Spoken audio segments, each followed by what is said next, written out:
There's a poet out there who can speak to your pain. When your own words have trouble coming out of your mouth and you don't know how to express what your heart is screaming.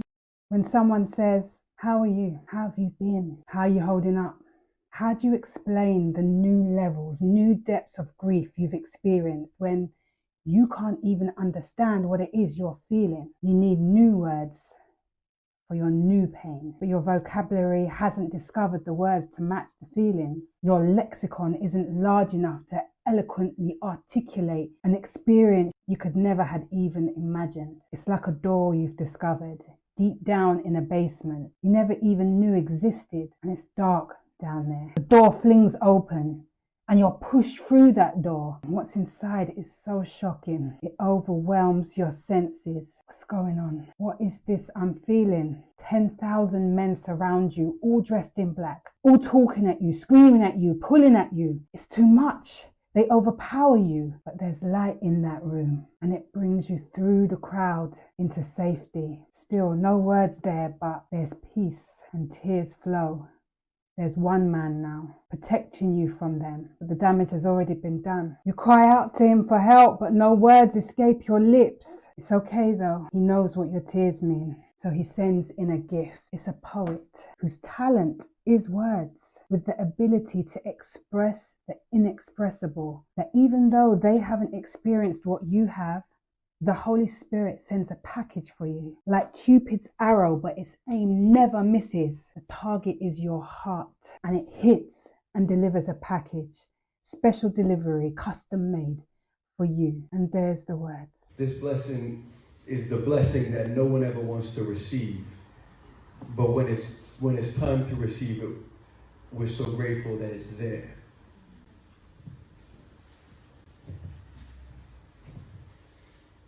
Blessed are they who mourn, who lie upon their kitchen floors, calling out with whispered whimpers into the night. My husband and I run a Christian spoken word event called Transcendence. One of the beautiful things I've learned while running this event is that God speaks to the audience, speaks direct to individuals, their direct situation, by using a poet. The poet has written a poem from their own experience, their own pain or difficulty, and things personal, private, deep things and thoughts that they wouldn't usually share with people, they share through poetry. And unknowingly, one of these poets has some words for you. The feedback from the audience when they say, "I was so inspired, I was so encouraged, I started crying, that really spoke to me," I can see that something is happening with the words. They're not just words. There is creative power behind those words awakening something. And because we know that God spoke words and things happened, things became. So is that how you feel in terms of when you are sharing words? Do you feel that's the power that's behind it? Do you recognize the power behind it? I don't think I have always realized it. I think that like there are times where those who were around me realized it before me and guarded that. That's the beautiful space of having family and parents see the gift in you and nurture that and cultivate that, and to teach you that it's not a game to be played with at all. So for me, like, you don't really necessarily know. That's why it's just so good to just give it all that you have, no matter what the situation is. I think it's humbling too, though, when you talk about, you know, the impact of the influence. It's like, I think people don't understand that a lot of these poems are written from sorrow. Yes. They're written from a struggle. And so I had a piece I wrote before, and it just was like, be careful how you pen your pain, because they will glorify the struggle and not realizing, like, this wasn't cute. It's a pretty poem, but it wasn't pretty when I was crying. You know, they're like, well, you're this. And I'm like, that's great. But you know how depressed I was when I wrote that? Like, that poem is blood and tears and sweat. And so sometimes they don't really see where God is like, yeah, but I had to break her to get that poem. It's impressive what God does through his people, for his people. You got any words for me, God? Any words about receiving a gift of love in the form of a stepson? A gift that I didn't even recognize was a gift. I thought he was just what was included in the deal when I married my husband. It was a buy one and get one free offer. And I took it, thinking the one I was buying was the love of my life, not realizing the one that came with him was a love I'd not bargained for, a love I didn't appreciate, but it was love. Any words, God? For when that love lies on the floor, covered in his own blood, and I'm not his real mother, so I can't go hug him up. Any words, God? For the regret? Any words?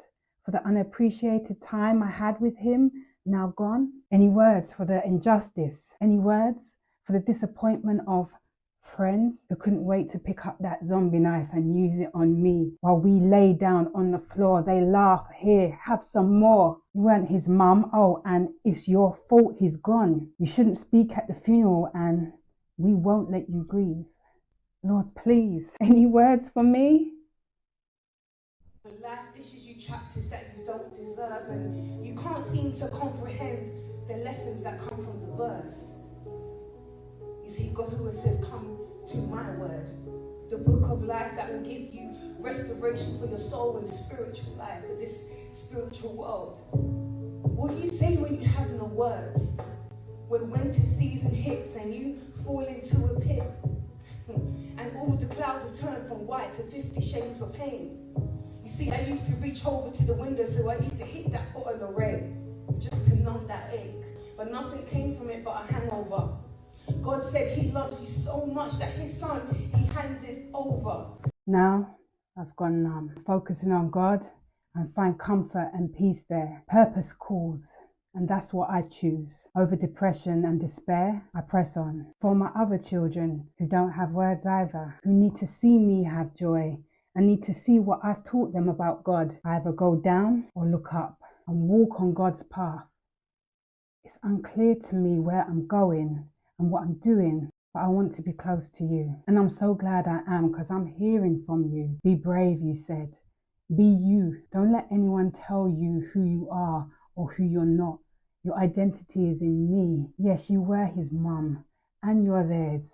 You're a wife, but there's more. Keep walking. I'll reveal as we go on. And oh, here's another poet for you. It was done for you, not to break you, only to shape you. But know that in these broken pieces, only God can make you whole.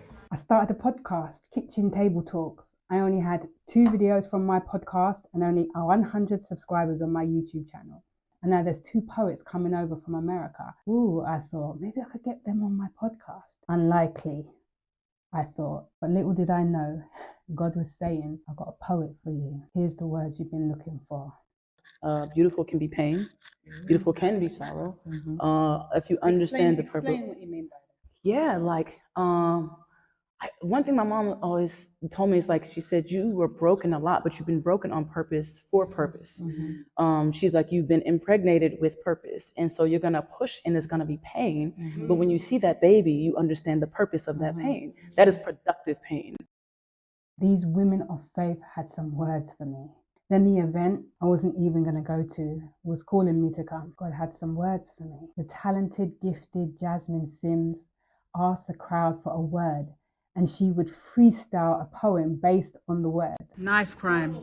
Knife crime. Knife crime. Girl, you about to get me. Like I heard in London, y'all don't carry guns like us in the US, so y'all get creative with your crime. Ain't that just like violence? Gonna always find a way to thrive. Violence is like the rose that blooms in concrete. Gonna find a blood to call his own, like these lives belong to him. Sin don't need no laws to keep him in his place. I hear in alleyways, children lose their life round here. Got concrete be the last thing to wrap their limbs around their body. I'm sorry, grief is a touchy subject for me. Do you mind if I use this stage as a confessional? God, I'm tired of grieving. I'm tired of being sad. I'm tired of being lonely. Like you're supposed to be acquainted with grief. Why does it have to be my friend? Grief crawls up on me like a mugger in the nighttime. Has joy in his pocket. I mistake his knife for a cell phone. Now I'm the one bleeding out, wanting more. You're supposed to be the God of life. God had some more words for me. Janette Ikz. At the bottom, you call a close friend. At rock bottom, you call a close companion. You want to know who's at the bottom with you when it comes to rock bottom? The beneath the rock bottom? Absolutely nobody. So God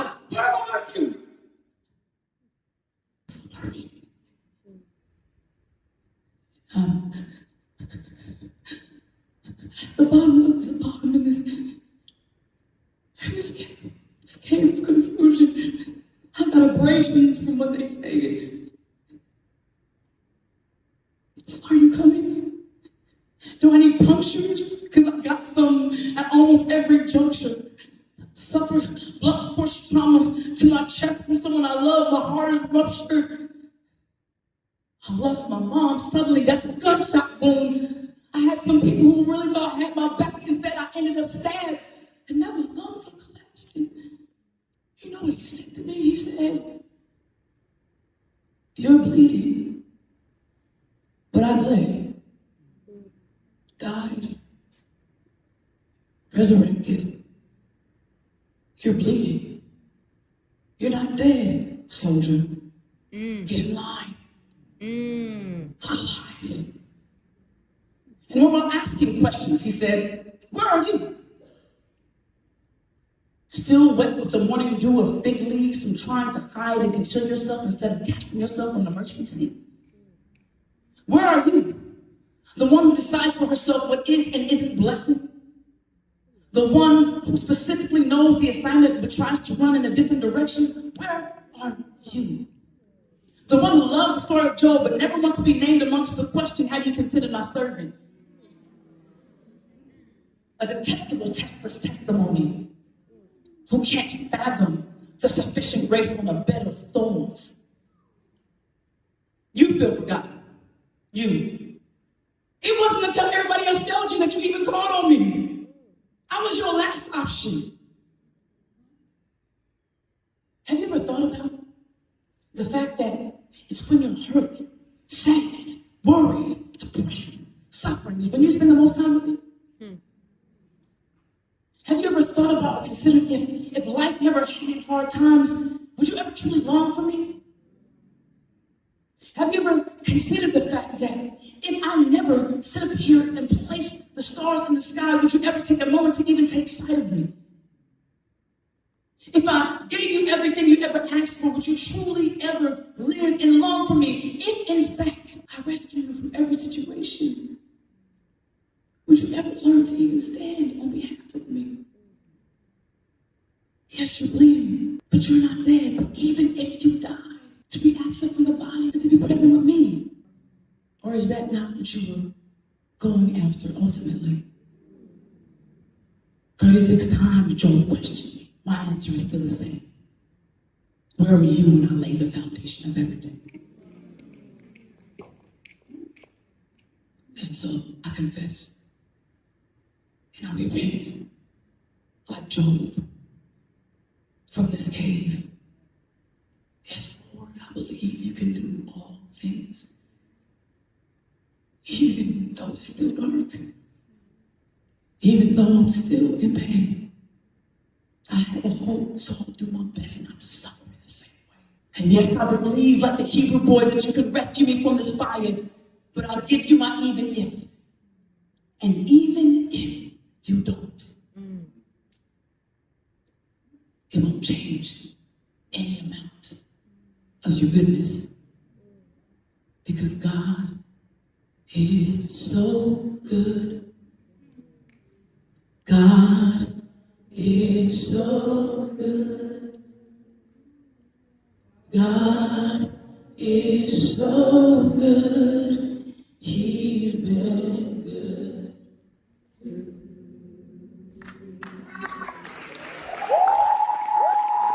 And there I was again, speechless, but my tears expressed my gratitude. God spoke to me through you. Thank you for using your gift and being vulnerable enough, brave enough to share your own pain and your own words with us, with me. God has some words for you. Keep listening.